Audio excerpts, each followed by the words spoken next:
louder yan.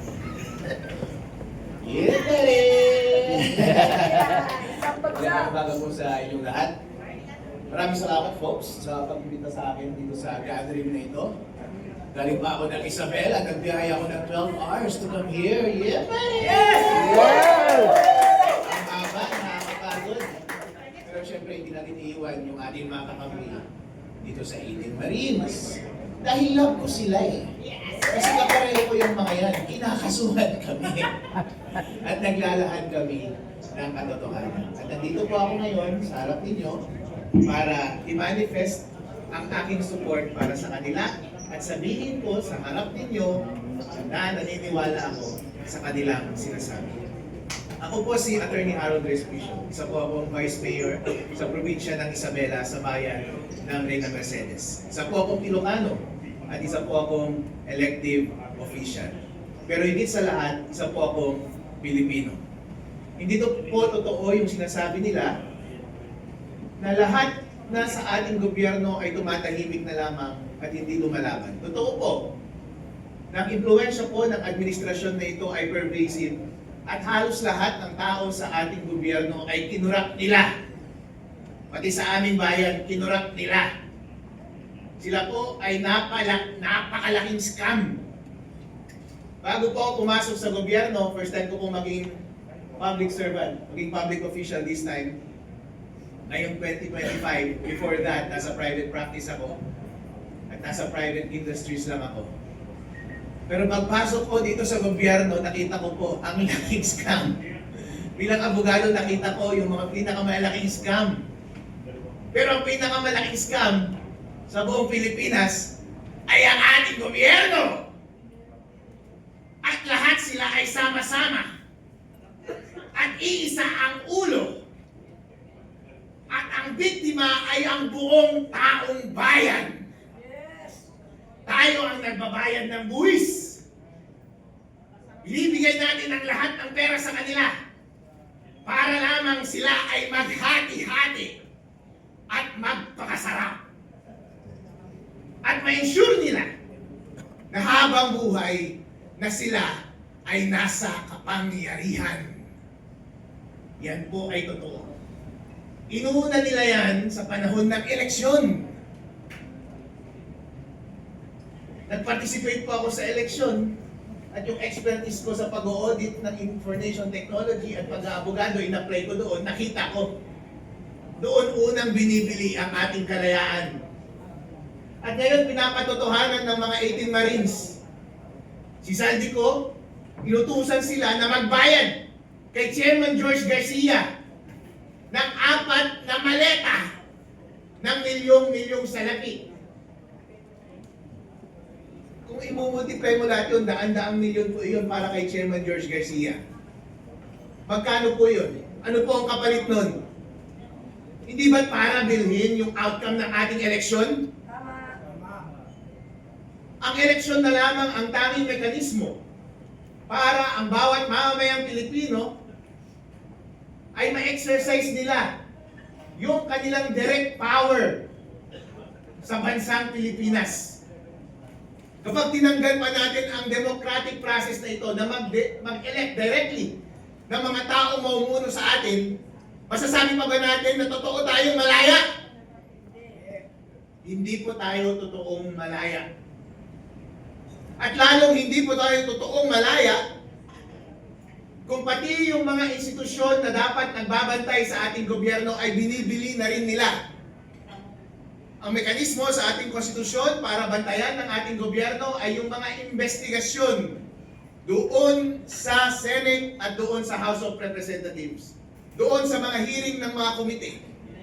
Pero nabigyan pa sila ng mga envelope? Nabigyan po. Kapag yung magbabantay sa ating gobyerno ay nababayaran natin, matasabi ba natin sa ating sarili na totoo tayong malaya? Hindi po. Ganon din po sa ating judiciary. Marami ang sinasabi na sa kanila ay nababayaran. Merong dating leader ng judiciary na pumasok sa executive, pero sila ka-textmate ni BBM. At nag-uusap sila paano pagnakaw ng pera ng taong bayan. Kung lahat ng ating independent institutions na ito ay magkakasama na, kasama na sila sa scam, totoo pa bang malaya tayo? Hindi po tayo malaya, mga kapatid. Itong mga 18 Marines, hindi niyo ba naaalala last time? Noong ginagawa nilang scapegoat si Zaldico, di ba sinasabi nila na, "Uy, si Zaldico, bakit 18 Marines ang iyong mga bodyguard? Ang dami-dami 18 na 18 Marines." Di ba ibig sabihin, binibigyan nyo ng credibility yung 18 Marines na yun, the fact na meron siyang hawak na 18 Marines. Pero nung lumabas yung mga 18 Marines, at sinabi nilang totoo na kami ang nagde-deliver in behalf of Zaldico, laban! Papunta yung pera dito kay Romualdez at mga congressman, senador, Comelec, ilang Trillanes. Ngayon, ayaw nila silang paniwalaan. Ano ba talaga, mga bossing?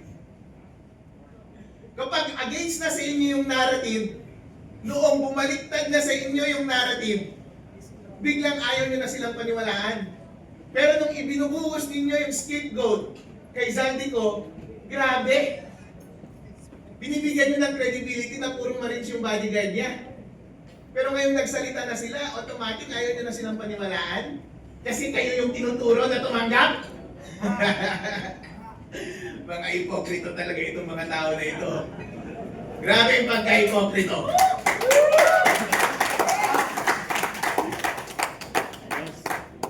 Ngayon ako ay lumalabas dito dahil obligasyon po natin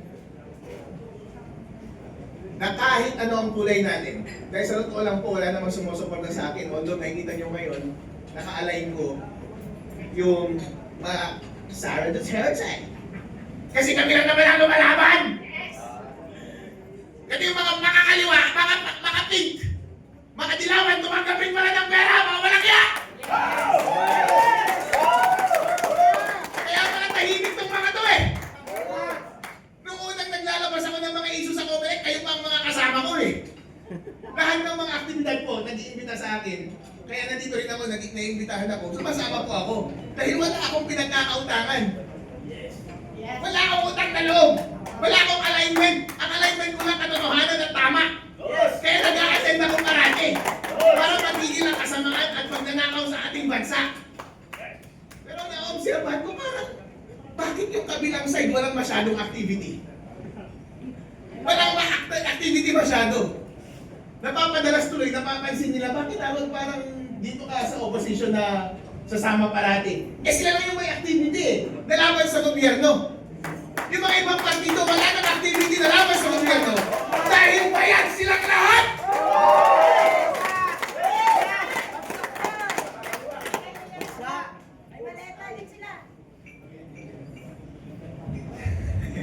Ngayon po, may pagkakataon po tayo na ipagpatuloy ang laban.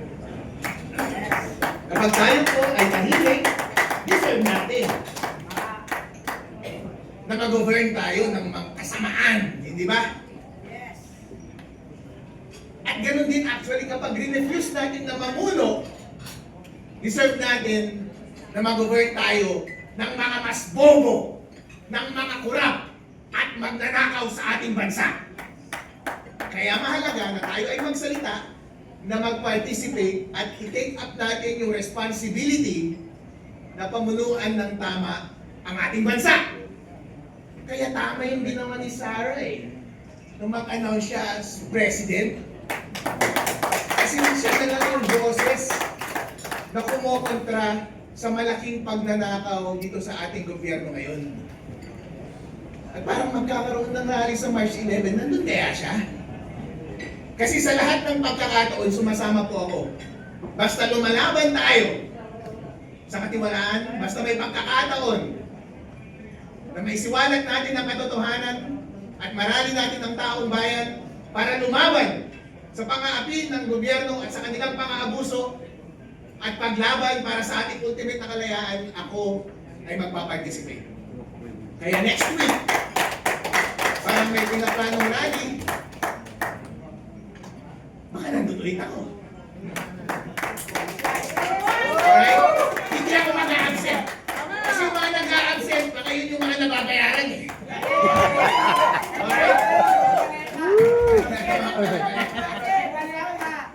Maganda sana kung nandun si Sarah sa rally, kung may rally, no?